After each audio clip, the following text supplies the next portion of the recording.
టీటీడీకి తెలంగాణ ప్రతినిధులు ఇచ్చే సిఫార్సు లేఖలు ఇకపై ప్రత్యేక పోర్టల్ ద్వారానే పంపాల్సి ఉంటుంది. ఈ మేరకు తెలంగాణ ప్రభుత్వం కీలక ఉత్తర్వులు జారీ చేసింది.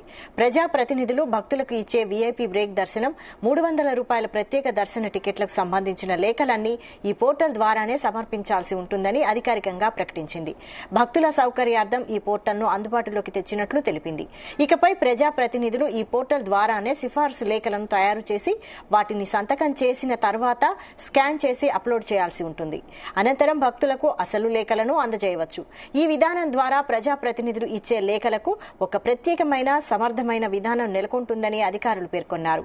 ఈ పోర్టల్లో నమోదైన లేఖల వివరాల ప్రకారమే టీటీడీ భక్తులకు దర్శన అనుమతులను మంజూరు చేస్తుందని స్పష్టం చేశారు. పోర్టల్లో లేని లేఖలను తిరుమల తిరుపతి దేవస్థానం అంగీకరించదని తెలియజేశారు.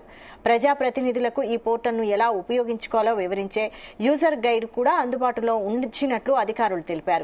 ఈ నిర్ణయం ద్వారా ప్రజలకు మరింత పారదర్శకంగా సేవలు అందించేందుకు ప్రభుత్వం చర్యలు చేపట్టిందన్నారు.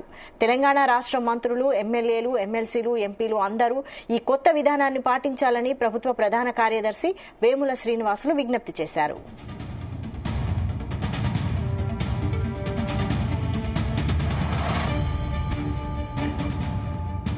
ఇదే అంశంపై మరిన్ని అప్డేట్స్ మా ప్రతినిధి నరేష్ తిరుపతి నుండి అందిస్తారు. నరేష్. Thank you Vaishali. అంటే తెలంగాణ ప్రజా ప్రతినిధులు ఇకపై తిరుమల తిరుపతి దేవస్థానంకి ఇచ్చేటువంటి సిఫార్సు లేఖల కోసం ప్రత్యేకంగా రూపొందించినటువంటి పోర్టల్ను ఏపీ ప్రభుత్వం అయితే ప్రత్యేకంగా ఏర్పాటు చేసింది. ఈ యొక్క పోర్టల్ ని అందుబాటులోకి తీసుకొచ్చిన తర్వాత తెలంగాణ నుంచి ప్రజాప్రతినిధులు అయితే మీద నుంచి కూడా ఒక పోర్టల్ తో నమోదు చేసిన తర్వాత ఆ యొక్క దర్శనానికి సంబంధించినటువంటి సిఫార్సు లేఖలను కూడా వాళ్ళకు ఎవరికైతే రెఫర్ చేస్తారో వాళ్ళకైతే ఇచ్చి పంపించాలి. ఆ ఒరిజినల్ కాపీ అయితే ఆ పోర్టల్లో అప్లోడ్ చేసిన తర్వాత వాళ్ళకి వచ్చేటువంటి భక్తులకైతే ఒక కాపీ తిరుమల పంపించాలి. ఆ ఒక పోర్టల్లో అప్డేట్ చేసినటువంటిది అయితే మాత్రం తిరుమలలోకి అయితే వస్తుంది. దాని చూసిన తర్వాత వాళ్ళకి దర్శనం బాధ్యత కూడా ఇస్తామనేసి టీటీడీ అయితే చెప్తున్నటువంటి పరిస్థితి అయితే ఉంది. దీన్ని అయితే నరేష్, తెలంగాణ గవర్నమెంట్ ఈ పోర్టల్ ని ఎందుకు అందుబాటులోకి తెచ్చింది? దీనికి టీటీడీ ఎలా స్పందించే అవకాశం ఉంది? అంటే దాదాపుగా అయితే మాత్రం ఏపీ ప్రభుత్వం అయితే ఇప్పటి వరకు గతంలో రాష్ట్రం విడిపోక ముందు అయితే మాత్రం అందరూ ఎమ్మెల్యేలు ప్రజాప్రతినిధులకు సంబంధించినటువంటి పూర్తి డేటా అయితే టీటీడీ దగ్గర అయితే ఉంది. కాకపోతే రాష్ట్రం విడిపోయిన తర్వాత ఏపీకి సంబంధించినటువంటి ప్రతినిధుల డేటా మాత్రమే టీటీడీ దగ్గర ఉంది. వారికి సంబంధించినటువంటి పూర్తి వివరాలు కూడా దాంట్లో అందుబాటులో తీసుకుంటూ వాళ్ళ రెఫరల్ ఇచ్చినటువంటి ఒక లెటర్ పైన అయితే మాత్రం డైరెక్ట్ గా టీటీడీ మాత్రమే భక్తులకు అయితే దర్శనం వచ్చేది. కాకపోతే ఇప్పుడు తెలంగాణ సపరేట్ రాష్ట్రం అయిపోయింది, ఏపీ ప్రత్యేకమైనటువంటి రాష్ట్రం అయిపోయింది కాబట్టి ఆ యొక్క డేటా తీసుకోవాలన్నా కూడా తెలంగాణ నుంచి కొన్ని పర్మిషన్స్ అయితే తీసుకోవాలి. దీనివల్లనే ఈ యొక్క కొత్త పోర్టల్ ను కూడా అందుబాటులోకి అయితే తీసుకొచ్చారు. ఈ యొక్క పోర్టల్ కు సంబంధించి అయితే పూర్తి డేటా అంతా ఈ యొక్క ప్రజాప్రతినిధుల డేటా అంతా కూడా తెలంగాణ ఈ యొక్క పోర్టల్ అయితే ఉంటుంది. ఆ పోర్టల్ తో వీళ్ళు అప్లోడ్ చేసినటువంటి లేఖలు అయితే ఏవైతే ఉన్నాయో ఆ ఒక ఐడి నెంబర్ వీళ్ళకి సపరేట్ చేసినటువంటి ఒక యూజర్ ఐడి, దానికి సంబంధించినటువంటి పాస్వర్డ్ అయితే ప్రతి ఒక్క ప్రజాప్రతినిధులకు అయితే వస్తుంది.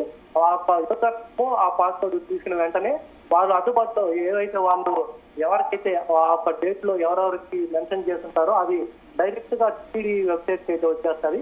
వాళ్ళు దాని ప్రకారం దాన్ని వాళ్ళకి దర్శన భాగ్యం అయితే ఇవ్వాలి అనేది ఇలా పాటించారనమాట. దీనివల్ల కూడా స్టేజ్ గా వచ్చేటువంటి భక్తుల్ని వచ్చు, అలాగే డైరెక్ట్ గా వాళ్ళు ఇచ్చేటువంటి భక్తులు నేరుగా కూడా దర్శనానికి వెళ్ళేటువంటి అవకాశం ఉంటుందనేసి ఈ యొక్క పోర్టల్ కూడా తీసుకొచ్చారు. ఆ పోర్టల్ కు సంబంధించినటువంటి గైడ్ లైన్స్ కూడా ఒక జీవో విధంగా కూడా వాళ్ళకి అందుబాటులో కూడా తీసుకొచ్చారు. దాంట్లో అప్లోడ్ చేయాల్సింది, దాంట్లో ఎలా అప్లోడ్ చేసి స్కాన్ చేయాల్సింది, ఆ భక్తులకి ఎటువంటి రిసిప్ట్ వాళ్ళకి పంపించాలి అన్న దానిపైన అయితే మాత్రం పూర్తిగా దానిపైన గైడ్ లైన్స్ అయితే ఇచ్చారు. ఆ వచ్చేటువంటి యొక్క భక్తులకైతే మాత్రం ఆ ల్యాబ్ ప్రత్యేకమైన దానికి ఒక సమర్థవంతమైన విధానాన్ని నెలకొంటుందనేసి కూడా అధికారులు అయితే చెప్తున్నారు. ఇటువంటి పోర్టల్లో నమోదు చేసినటువంటి లేఖల వివరాలు మాత్రమే టీటీడీ అంటే వాళ్ళు నమోదు చేసినటువంటి వివరాల ప్రకారమే టీటీడీ దగ్గర ఉంటుంది. దాని ప్రకారమే ఆ భక్తులకి ఎవరైతే అప్లోడ్ చేస్తుంటారో వాళ్ళే డైరెక్ట్ గా వచ్చిన వెంటనే వాళ్ళ ఒక నంబర్ తో దాన్ని స్కాన్ చేసిన తర్వాత డైరెక్ట్ గా వాళ్ళకి టికెట్ ఇచ్చి దర్శనానికి కూడా అనుమతించే విధంగా అప్పుడు అందరికీ అందుబాటులో ఉంటుంది. ఎటువంటి ఫేక్ భక్తులకి దర్శనాలు ఇవ్వడం కానీ వేరే భక్తులకి తీసుకోవడం కానీ ఇటువంటి అంతా ఏముండదు. టీటీడీ డైరెక్ట్ గా వాళ్ళకే నేరుగా దర్శన భాగ్యం కల్పించేస్తే ఇదంతా ఈజీ ప్రాసెస్ గా ఉంటుందనేసి తిరుమల తిరుపతి దేవస్థానం అయితే ఇది అంగీకరించి ఒక పోర్టల్ కూడా రెడీ చేసి ఆ ఒక పోర్టల్ కూడా యూజర్ గైడ్ సంబంధించినటువంటి అందుబాటులో అయితే ఉంటుంది.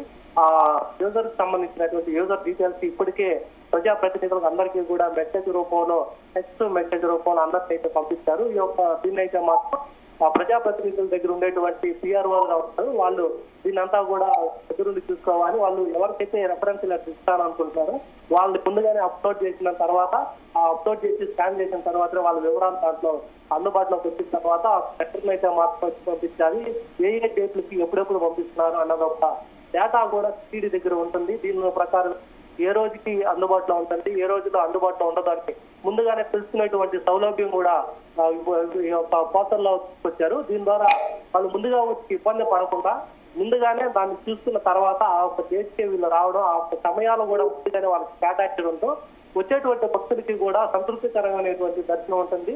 ఇదివరకు ఎవరి దగ్గర పోకపోకుండా డైరెక్ట్ గా వచ్చి దర్శనం చేసుకునేటువంటి సౌలభ్యం కల్పించేందుకు కూడా ఇది చేశారు. దీనికి సంబంధించి తెలంగాణ రాష్ట్ర మంత్రులు, ఎమ్మెల్యేలు, ఎమ్మెల్సీలు, ఎంపీలకి అందరికీ కూడా ఒక కొత్త విధానాన్ని పాటించాలనేసి ఇప్పుడే ఒక ప్రభుత్వం కూడా ఒక గైడ్ లైన్స్ కూడా వాళ్ళకైతే పంపించిందనేసి తెలుస్తా ఉంది.